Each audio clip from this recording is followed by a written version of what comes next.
Welcome back, everybody, to the Squatchers Lounge podcast, and a happy St. Patrick's Day to all of you who want to be Irish out there today. Now, for those of you who don't know, you know, St. Patrick's Day is kind of a strange day. If you don't know what happened on St. Patrick's Day, of course, everybody thinks that it was the day that they drove all the snakes out of Ireland. St. Patrick's was a 5th century missionary to Ireland who was credited with bringing Christianity to Ireland. He became legendary figure by the end of the 7th century and is considered a patron saint of Ireland. Particularly members of St. Patrick, one of Ireland's patron saints who ministered Christianity in Ireland during the 5th century. Now, of course, the snakes that they're talking about that St. Patrick got rid of in Ireland were actually the heathens. So, there's one way to look at St. Patrick's Day, and then there is another. So that's what we can look at today. Hello, everybody. Welcome to the Squatchers Lounge podcast. Tonight, we're going to be doing the Magical Bigfoot. Oh, that's right. What a better day to do it than the Leprechaun Day. Hey, how you doing there? What is it about Bigfoot that people want to attribute magical abilities to them? I'm not really sure, but everything from mind speak to portal foot, we're going to get into a little bit of everything here tonight. So if you have any questions or you have any topics that you want to bring up, go ahead and post in the chat room there, and we'll be sure we cover them up here. Thanks for the hat there, Aaron. I've got the hatchery hat on tonight. We're kicking it back a little bit. So Aaron and Dean are going to be dancing in the lounge hangout there in a moment. Yeah, exactly. See, I was just talking about the hat. Imagine that. All right, folks. Look at that leprechaun. So what is it? Do you chase the rainbow, and do you find the leprefoot at the end of the rainbow in the forest? Is that what the deal is? Does the leprefoot guard the tree hole full of gold, or am I getting things confused? I'm not really sure, but a lot of people have. I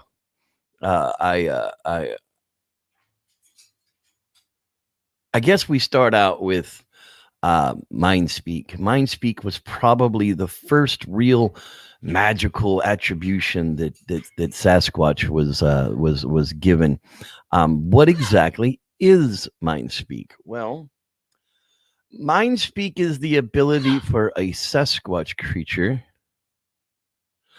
to telepathically communicate with human beings by either giving them empathic feelings of what they want, as much as they have seen visions in people's heads, visions in people's dreams.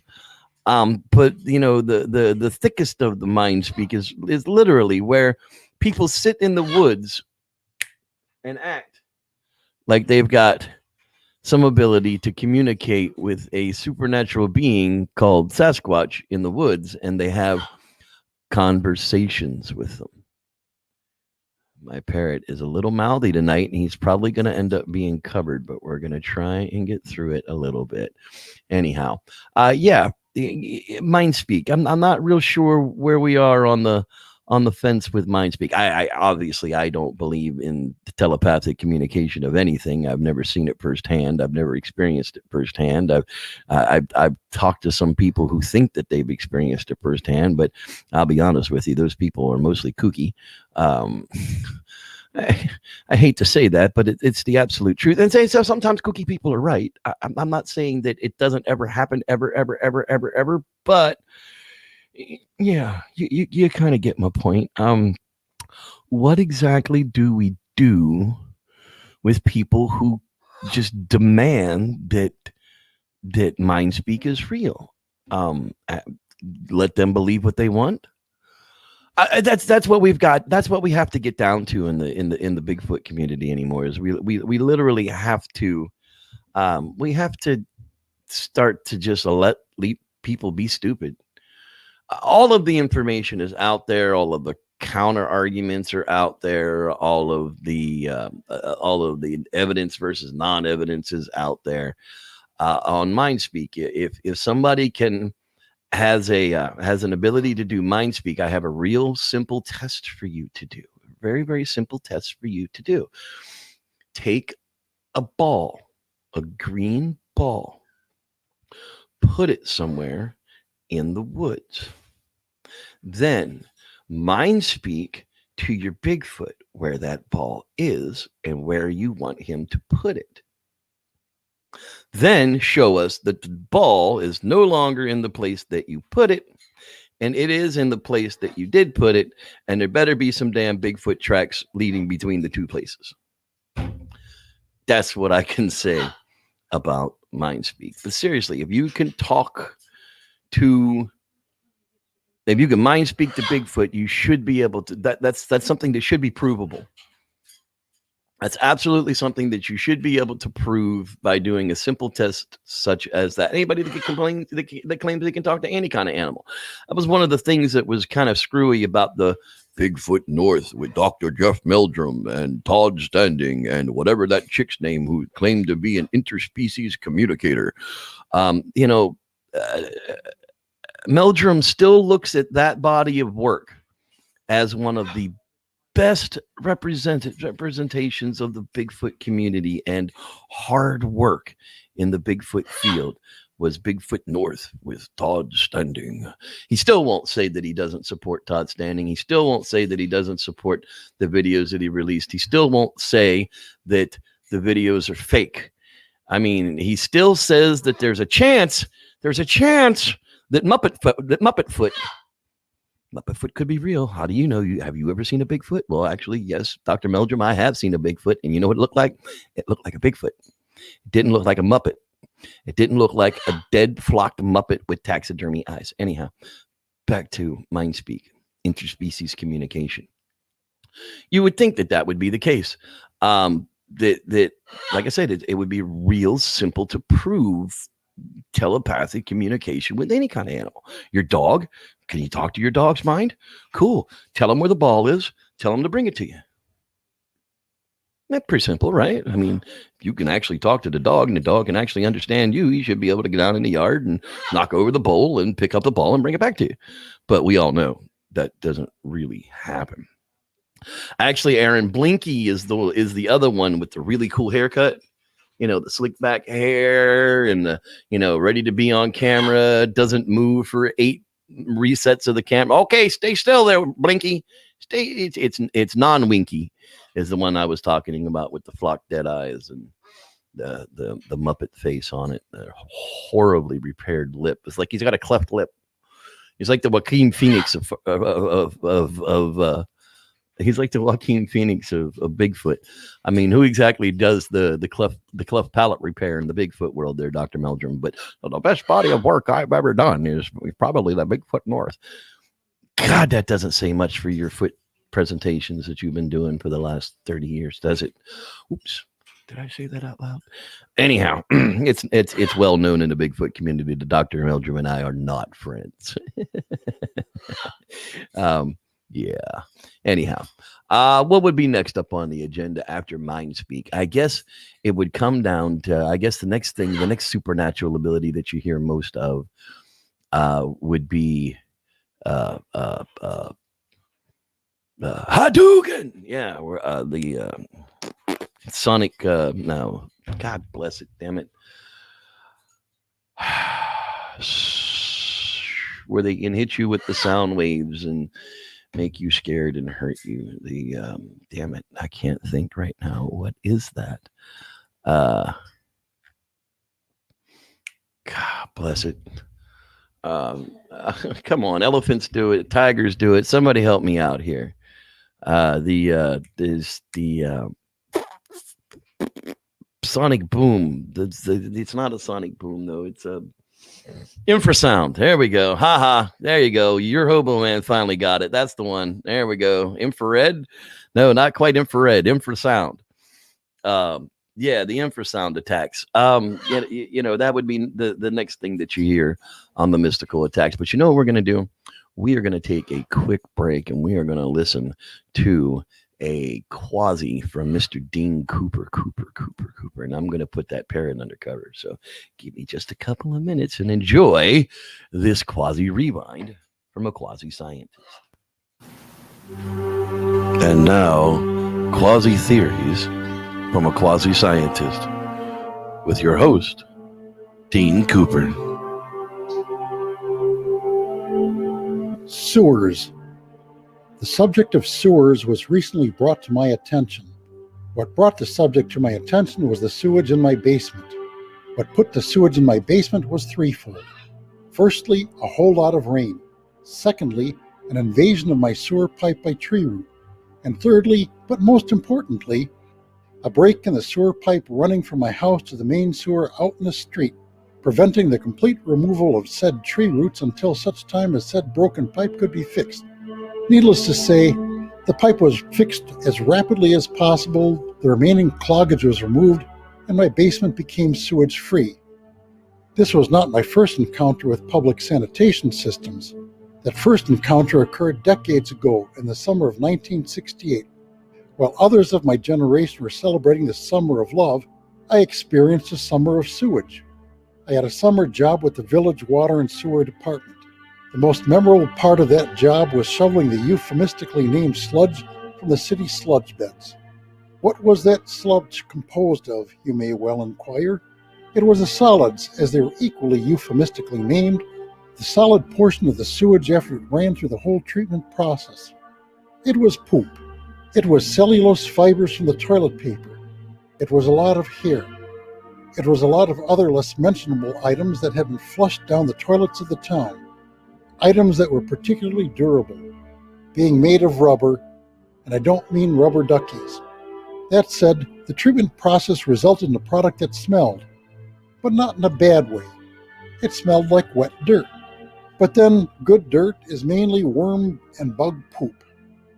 The history of humans endeavoring to get the poop out of their cities goes back a long way.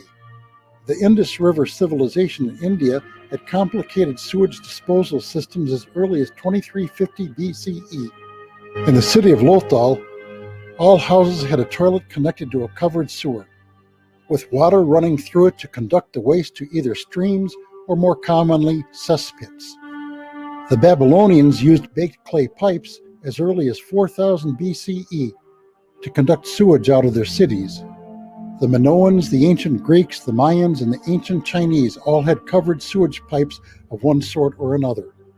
The Romans in Rome had one of the biggest sewers of ancient times, the Cloaca Maxima, which is still in use today, but only for rainwater.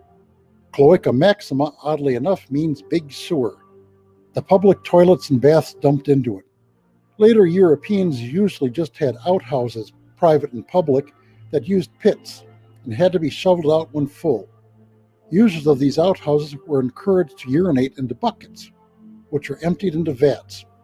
After a bit of aging, the resulting ammonia was used to degrease wool. Sheep's wool is very greasy. The contents of the pits were usually used for fertilizer until the introduction of gunpowder. The poop was then piled high.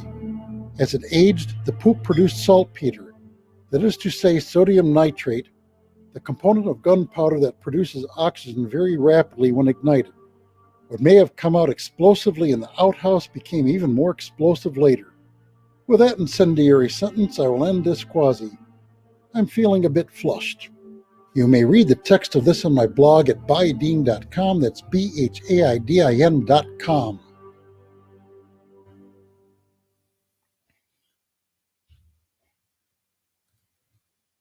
Feeling a bit flushed. Get it? Ha ha ha ha ha. Well, let's get a chance to say hello to everybody who is hanging out there in the live hangout with us tonight. Let's see who is out here. We have Mr. Tim McCune. Glad you were back with us live tonight, sir. Mr. Aaron and Mary Duncan. Hello there, people. That's right. Got your fishery hat on. Really looking forward to June now. June's coming up quick on us.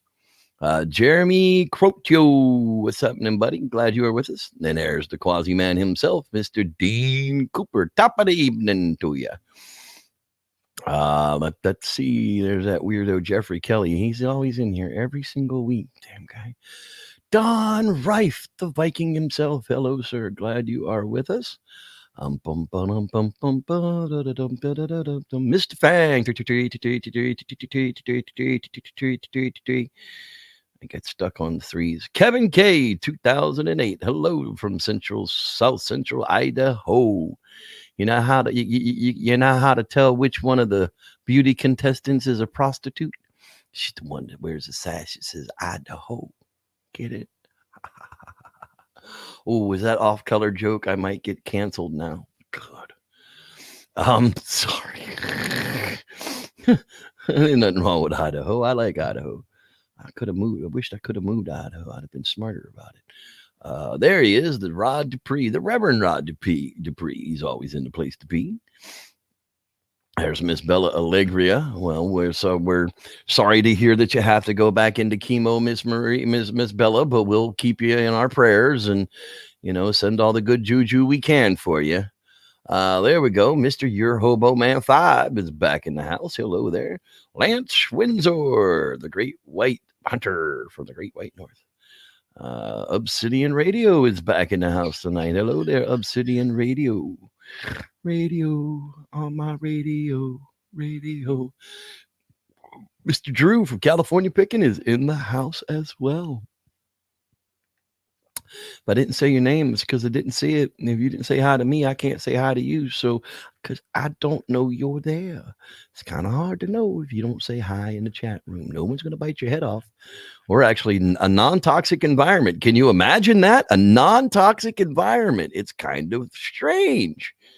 All right. So we are back into it again. All right.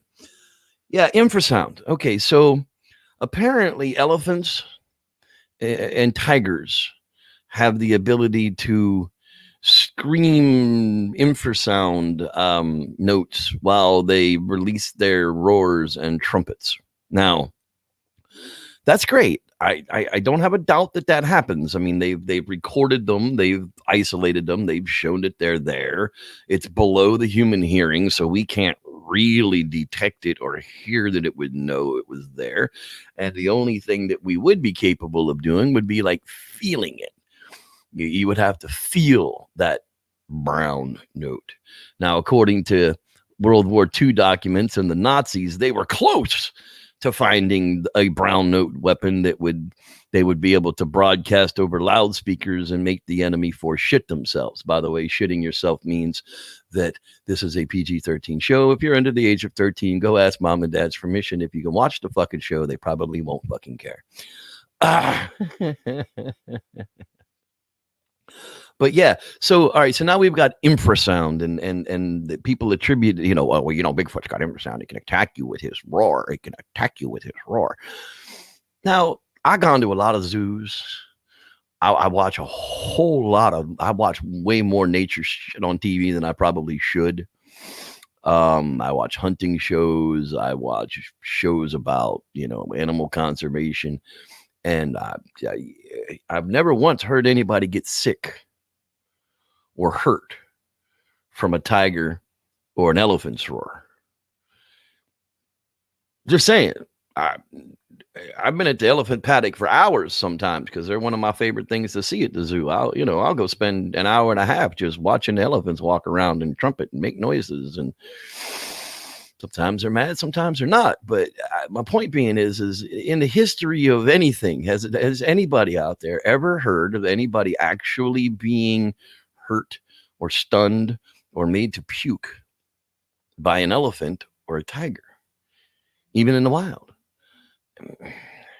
There might be those Jesus Christ cases out there where a tiger roared and somebody puked, but that doesn't mean that there's really a coalition between the two, because fear factor is a huge thing. Fear will make your body do really odd things, and when you are terrified by something, your mind will make your body think that it feels things that it doesn't. So that then becomes the question. I mean, did you pee yourself because of the infrasound, or did you pee yourself because you were scared shitless? that becomes the question of really to get the idea of it. Now, I've been in encounters where they're not happy. I've pissed one off so bad that he shook 5-foot palm fronds, and I thought they were going to snap off at the halfway mark. I mean, they just, palm fronds this big around, 6 foot tall, and I'm pretty sure he shit right there and threw it at me because of the stench that came afterwards. I'm not saying that they don't have defense mechanisms or angry responses to things, but I don't know that you can contribute. I mean, how big is a Bigfoot's lungs? How close do you have to be affected by the infrasound of a Sasquatch? Because the Mythbusters, they put Adam Savage in front of like 20,000 watts and more speakers than a rock concert, hitting him with brown notes anywhere up and down the scale you could probably imagine, trying to make him shit himself. And for days, they couldn't make him shit himself. There was absolutely no brown note for them to find, and that was with 20,000 watts. So how much power does a Bigfoot gonna infrasound out? And that's the other question. Is it just the infrasound, or does it come out with a scream? I mean, can he telepathically Hadouken, and just give you the infrasound? Or I don't know. There's so many questions that go along with the craziness of sound attacks by Bigfoot. Now, I've got some files. I've got some what we believe to be actual Bigfoot vocals from a few locations that I've been on investigations in. And I will admit that in those lower frequencies, there is some sort of anomaly. Can't hear it. I can't hear it. Nobody can really hear it. If I pitch it way up, eventually you can hear it. So it's definitely a sound. But like I said, is a Bigfoot going to have to sit behind your tent Indian style and, and give you the friggin' infrasound or I don't know, does he scream at the top of the ridge line and send it your way? It's just, it's very, very confusing. The magical Bigfoot himself. I guess the next place we go after the infrasound Bigfoot would probably be the cloaking Bigfoot. I think that's probably the third in line. That's the next thing that people talk about. Magical Bigfoot. He disappears. He just fades into a different frequency, and you can no longer see him, but he's still there. I've been watching the Bigfoot shows on the Travel Channel. I don't even know why I do that anymore because they're just so disappointing. But I've been watching them again, and of course, they featured Matthew Johnson. Now, Matthew Johnson, of course, is the inventor of Portalfoot, where he claims to have saved with his friend and some sort of battery-powered Tesla device 25,000 portal squatches, big squatches, I don't know what they are. Beings from a different dimension and planet. 25,000 beings and things from a different dimension. Saved them through a portal in Southern Oregon with a Tesla device designed and built by somebody else. And it was quite confusing. But he was the big originator of the whole predator squatch. That was always his story, that they were being surrounded by Sasquatch, and he told his family to get away. And as he looked back, he watched the Bigfoot just fade into fuzziness, but he could still hear it coming and still see the footprints. And then it pushed past him going towards his family, and it made him begin to cry. Look, man, I cried a lot of times when I talked about my mama for the first couple of years, but 20 years later, bro, you got to give up on the crying. It's absolutely crazy to see to see that people believe it and claim to see the same thing. One of the big proponents to the Melba Ketchum DNA study, Scott Carpenter is a big believer in the disappearing, vibrating uh, cloaking squatch, and you should put a camera on you backwards. That way he doesn't think that you're looking at him. That way he doesn't disappear and cloak on you. But there's several videos on his website of cloaked Bigfoot. How you see something that's cloaked. According to most of the movies I've seen, you pour motor oil on it, or you dust it with flour, or that's how you see things that are cloaked in my world. But I don't really know. Where would even the idea of Bigfoot being able to cloak come from? I don't get where the two concepts cross. It's kind of like, saying that you've seen a flying bear. Well, you've seen bear and you've seen something big and flying, but that doesn't necessarily mean that you've seen a flying bear. It just gets weird the way that people just associate, everything as Sasquatch, when even Dogman now, I mean, whatever a Dogman is, people are, they've got this Dogman freaking specific research now, and I still can't figure out what they're looking for, because when you look at the definition of a Dogman, it's like human from the bottom down and a wolf from the top up. But it's like, well, why are you looking for dog prints in the friggin' woods then? You'd be looking for bear human tracks, and you wouldn't even know that it was a damn dog, because it would just look like human tracks. So I digress.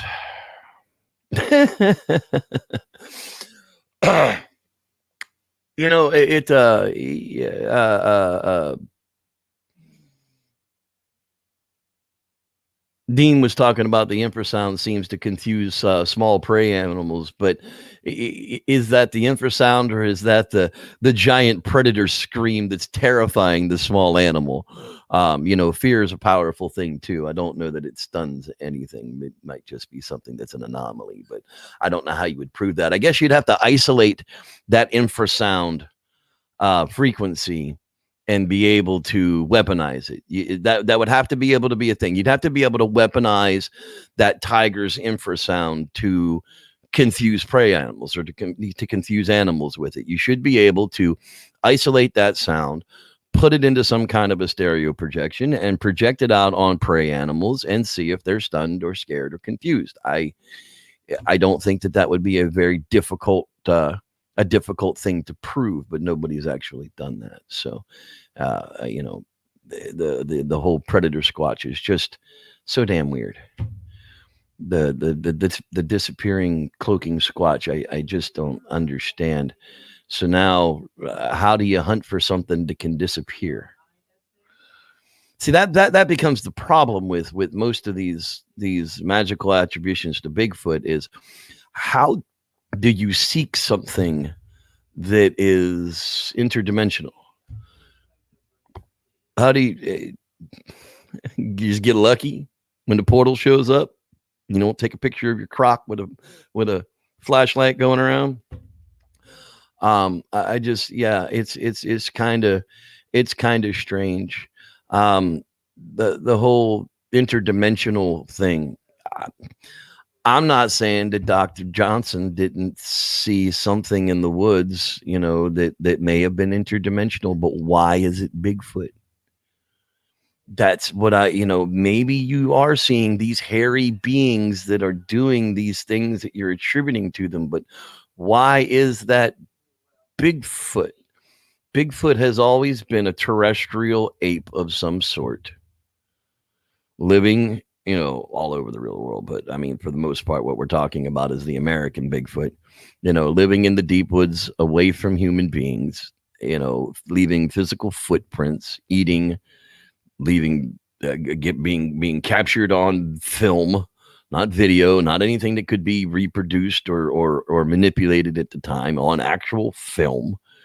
That's what Bigfoot always was. And where this magical, mystical Bigfoot stuff comes from, you get a ringleader, like a cult leader, and people just latch onto that.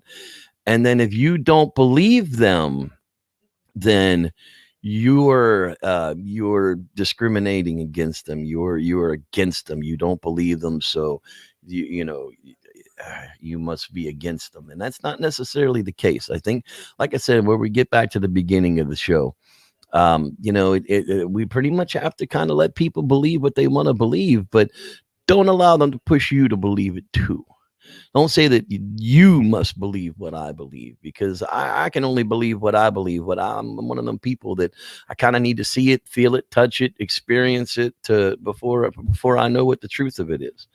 And that's really where it comes down to. But the magical Bigfoot is just so strange that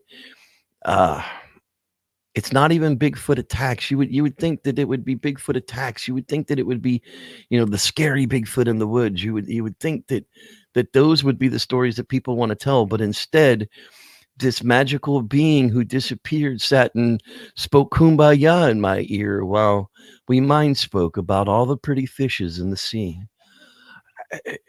It's kind of hand in hand with that weirdness. If you want to watch a weird Bigfoot movie, get Letters to the Big Man.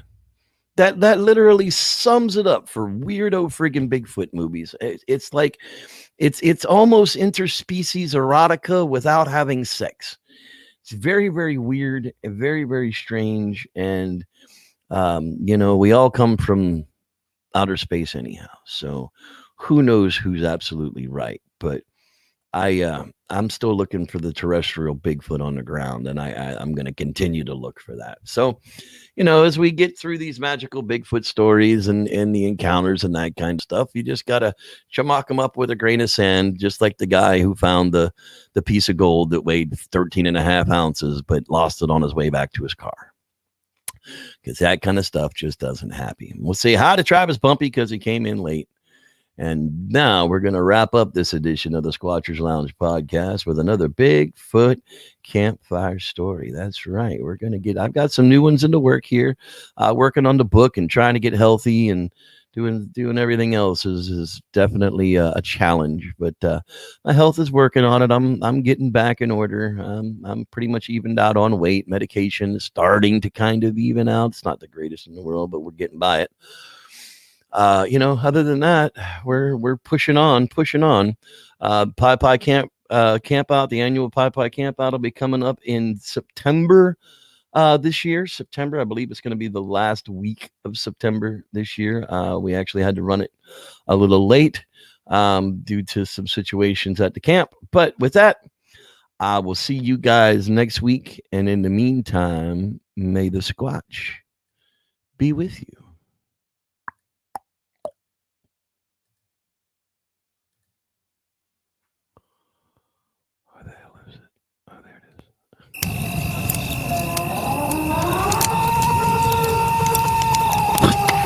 What the hell is that?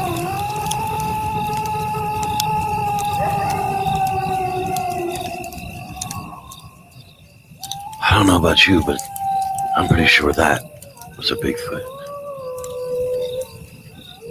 Let me tell you a story. This story was told to me by an older man by the name of Pete.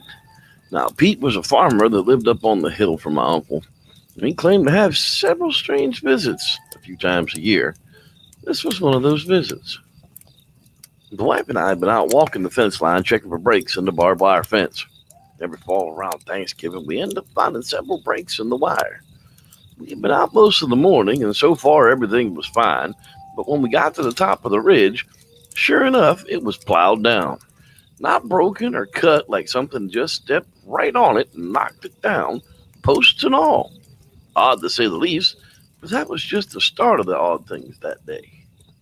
We noticed a set of deep tracks in the grass leading down the path. My wife, well, to say the least, she was a little frightened, so I told her to stay put with the shotgun, and I took my pistol and followed the tracks down into the pasture. Well, it wasn't very long before the path gave way to the pasture meadow, and sure enough, I could see something moving down by the pond.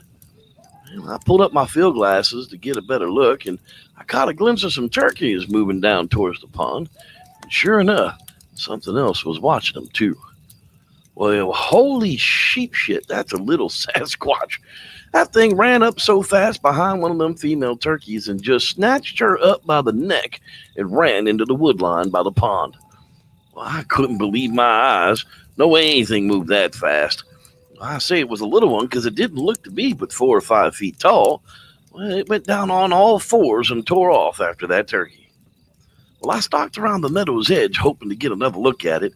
I took my time, hoping that not to be noticed, but not so long that it would be gone either. I peeked my head up over that last little ridge, and I could see the thing just sitting there squatting between two big roots of a tree.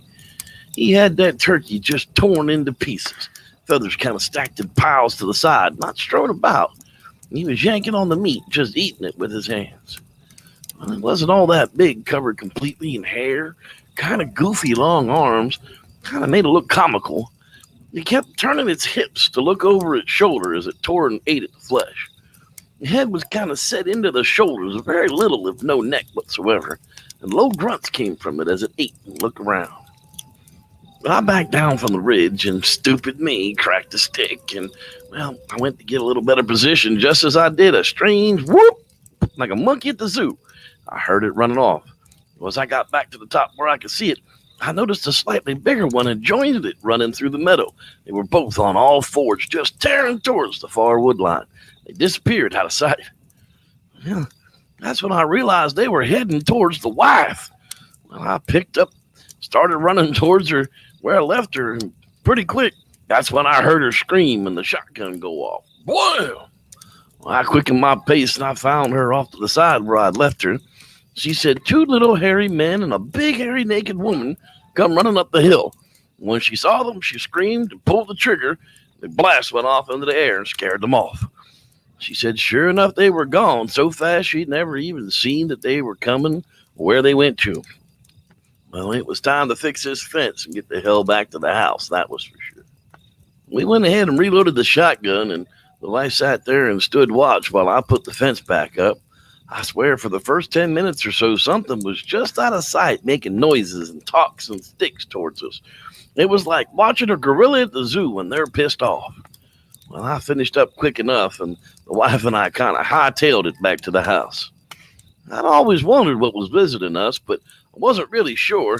My wife wants to go through that no more. That, she said.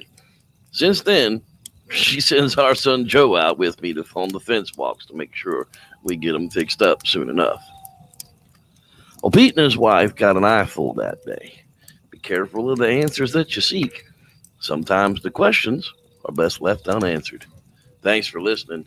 I'm Reverend Jeff, and may the Squatch be with you.